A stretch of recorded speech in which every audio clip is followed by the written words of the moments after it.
just came back from my weekend run, and another dish today from Bordo's kitchen, a very unique dish and a very unique cooking style. And I'm going to create a dish today, or cook a dish which has a tail and a twist. Now what am I going to make today? I'm going to make okra, or somebody calls it lady's finger, or in India we call it bhindi. Now you'll say, what's so big about doing this? The big thing about this is the cooking, the way the okra is cooked. You know, it's very, very laborious. You have to be at the right time to put the salt, else it becomes gooey.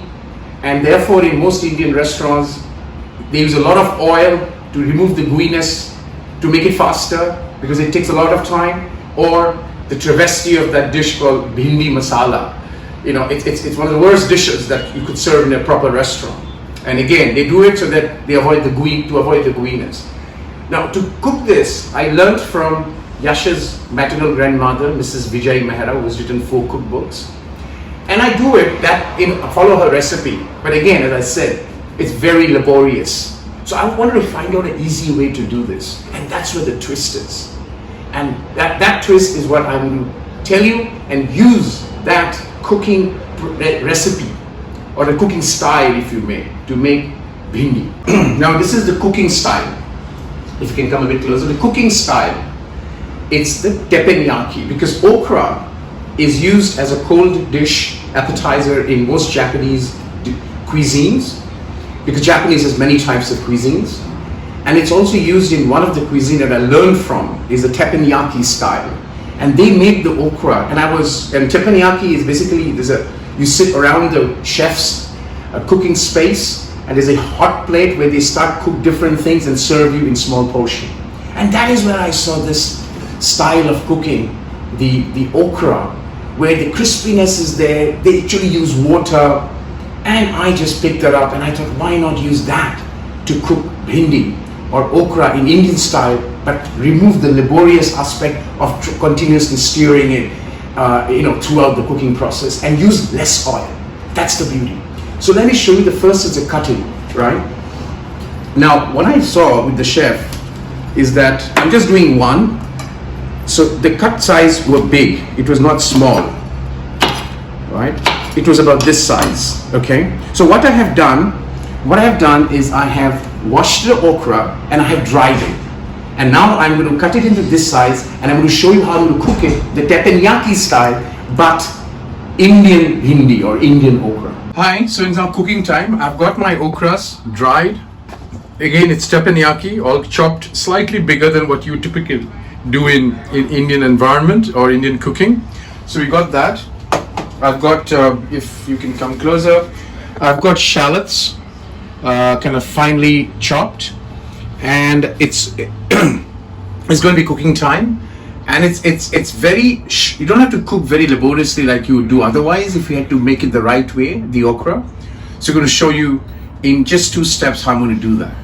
Okay, so here I've got 2 tablespoons, actually not even 2, it's 1.5 tablespoons of very less oil.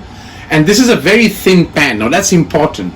You got to cook it in a very thin pan. It shouldn't be thick bottom pan, because that teppanyaki style, which will prevent the okra from oozing the gooiness that it has, will not happen. So you got to heat it up really hot, and preferably a thin pan, right?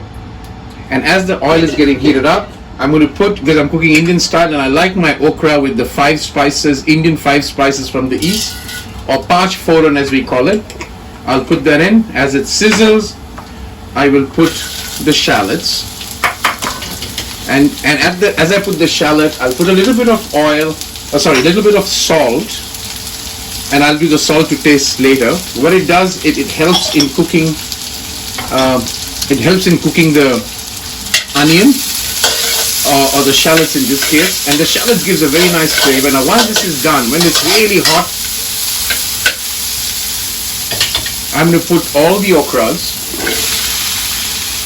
and again, defying all rules, I'm going to put more salt now, right? And be careful, because I'm using salt to taste, and I know how much I'm putting, but if you're cooking at home, be careful about how much salt you put. So I'm going to just stir this to make sure the oil and the salt and the shallots are well mixed. And at this stage, on high heat, I'm going to do is to cover it up for a 2-minute period. So 2 minutes, high heat, cover it up. And then we do the next step. Alright, so it's 2 minutes is up. I'm going to remove this, and this is where I put the water. And I cover it. And I'm going to lower the flame a little bit. And I'm going to let it go for another 2 minutes. Right? The crispiness, everything remains. Right? And this is the Teppanyaki style. And this is cooking the Indian okra the Indian way. Sorry, the okra the Indian way, but Teppanyaki style. So it's time is up. You know, I've done the unthinkable. I've actually put water. I'm going to bring it to high flame. And the whole gooiness is gone. There is no gooiness. From here on, I'm just going to dry the water. Right? See, there's no gooiness. If you can bring it right here, there's no gooiness at all. So this is the Teppanyaki style. You can put less water if you don't want to dry it. And that's all I'm going to do on a very high flame, cooking it. And I'm just drying the water. Right? So that's okra or lady's finger, Indian style or Indian dish made Teppanyaki style, where you can actually cook it in 5 to 10 minutes, which otherwise would take you do the proper way about 25 minutes or 30 minutes of continuous stirring, or worse, you will use a lot of oil, or you make it that travesty of a dish called bhindi masala. So this is the way you make bhindi, the right way, Teppanyaki style.